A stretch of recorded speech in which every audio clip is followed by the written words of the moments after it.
Alors, on va éclairer une association ce matin, coup de pouce sur une association. Comme chaque matin, nous allons vous présenter donc les Chemins d'Avenir, une association qui informe et qui accompagne les jeunes qui habitent dans les zones rurales. Salomé Berliou, bonjour. Bonjour. Vous êtes présidente fondatrice des Chemins d'Avenir, co-auteur du livre Les Invisibles de la République aux éditions Robert Laffont. Vous aidez ces jeunes donc dans les zones rurales, loin des grandes villes, à trouver une place, un stage, issu de cette France périphérique, avoir les mêmes chances que les autres. C'est vrai que c'est pas facile du tout. Comment est née votre association? Racontez-nous. L'association est née en 2016, donc on est en train de préparer notre 4e promotion de jeunes accompagnés. Et elle est née d'un constat, le fait que effectivement, quand on grandit dans la campagne, quand on grandit dans les zones pavillonnaires ou dans les petites villes, très souvent on va rencontrer un certain nombre d'obstacles au cours de son parcours. Parfois le manque d'informations concernant ce qui existe, le manque d'opportunités à proximité immédiate, et il faut aller les chercher, ces opportunités académiques, professionnelles ou même citoyennes. L'assignation à résidence, c'est dur parfois de partir de chez soi pour aller faire des études ou pour aller chercher un travail. Ça coûte cher, ça a un impact sur la famille, sur les parents. Voilà, le manque de confiance en soi aussi et l'autocensure, parce que quand on grandit à la campagne, on a parfois tendance à se dire « ce n'est pas fait pour moi parce que je n'ai pas grandi dans une grande métropole ». Et cette accumulation d'obstacles, en réalité, elle touche presque 60% des jeunes Français. Un jeune Français sur 2 grandit en dehors des grandes métropoles et de leurs banlieues. Ça porte atteinte à l'égalité des chances entre les jeunes. Salomé Berliou, est-ce que je me trompe si je vous dis que dans ce que vous racontez, vous avez voulu mettre en place avec votre association, on va dire ça sent un peu le vécu personnel, ça sent votre histoire quelque part? Bien sûr, moi j'ai grandi dans un hameau du centre de la France, dans l'Allier.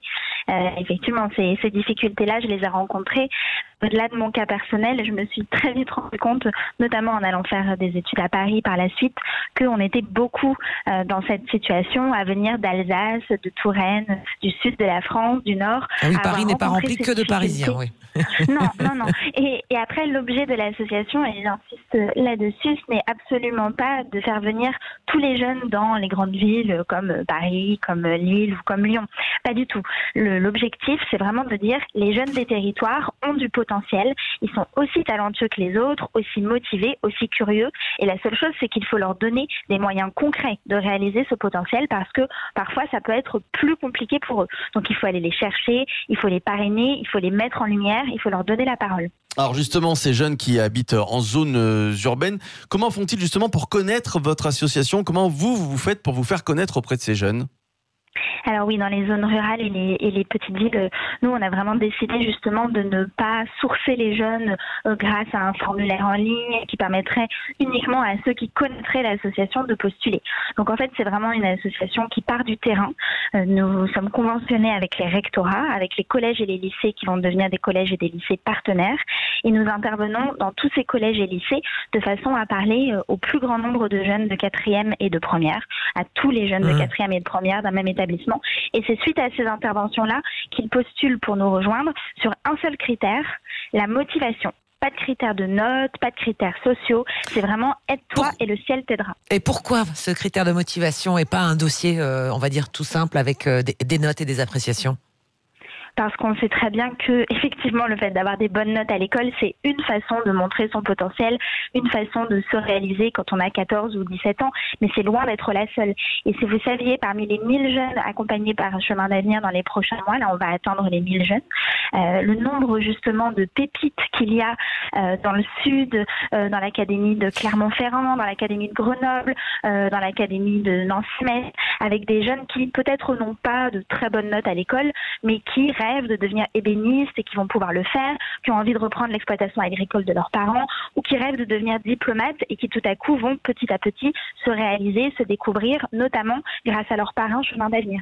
Alors Salomé Berliou, est-ce que vous imaginez que vous avez beaucoup de témoignages de jeunes? Qu'est-ce qu'ils vous racontent? Quelles sont les principales difficultés qu'ils rencontrent? Qu'est-ce qui revient le plus souvent? Alors dans Les Invisibles de la République, par exemple, avec Erki Maillard, on a interviewé une jeune fille qui grandit sur la côte Vermeille, du côté de Cerbère, donc presque à la frontière espagnole. Et ce qu'elle raconte, et ce que raconte très bien sa famille, c'est qu'au moment de choisir son orientation à la fin de sa terminale, tous ses professeurs lui disaient d'aller faire médecine. Elle en était capable, elle en avait envie, ça correspondait à un vrai rêve de sa part. Mais voilà, médecine, ça supposait d'aller à Montpellier, alors qu'elle était à plus de 2 heures de train. Elle avait des frères et sœurs qui venaient derrière, donc elle savait que si elle faisait ce choix d'aller à Montpellier, ça voulait dire que ses parents devraient lui payer un logement, ça voudrait dire qu'il faudrait payer les allers-retours pour rentrer. Elle avait peur aussi parce qu'elle connaissait pas de médecin forcément dans son village, et donc elle a choisi petit à petit de plutôt se diriger vers des études d'infirmière parce que c'était plus proche et parce qu'elle sait auto. Et ça peut être formidable d'être infirmière, mais dans son cas précis, on voit bien qu'elle avait le potentiel et l'envie pour faire autre chose et qu'elle a été déterminée par son ancrage géographique. Et ça, c'est pas possible. Voilà, et donc ce sont des freins à des réussites professionnelles. Vous avez on va dire maintenant un petit recul sur ce que sont devenus ces jeunes que vous avez déjà aidés, Salomé Berlioux? Oui, on fait très attention depuis la première année à suivre l'évolution des jeunes qu'on accompagne et à mesurer l'impact de l'association. Donc on voit des jeunes, nous on travaille notamment sur la confiance de ces jeunes en eux-mêmes, leur confiance en l'avenir, évidemment leur insertion dans les études supérieures lorsqu'ils en font et dans la vie professionnelle, mais ça va mettre encore quelques années avant d'arriver parce que l'association est jeune. Mais on voit d'ores et déjà un accès à l'information plus personnifié, plus incarné, une vie professionnelle qui leur apparaît plus claire. Ils échangent avec beaucoup d'étudiants, beaucoup de professionnels au profil varié.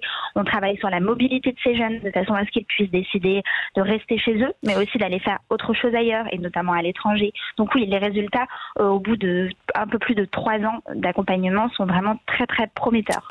Oui. Dernière petite question, vous avez besoin de parrains aussi? Dans les deux sens, ça marche? Donc ça, on peut lancer un appel aussi? Oui. Ah oui, si vos auditeurs, quelle que soit d'ailleurs leur formation, quelle que soit leur vie professionnelle, s'ils ont entre 24 et 65 ans, qu'ils sont bienveillants, attentifs, motivés à l'idée d'accompagner un jeune sur les chemins de ses avenirs au pluriel, puisqu'il y a un S à chemin et un S à avenir, ce n'est pas pour rien, ils peuvent tout à fait postuler. Merci infiniment, Salomé Berlioux. Vous êtes présidente et fondatrice donc, de ces chemins d'avenir au pluriel.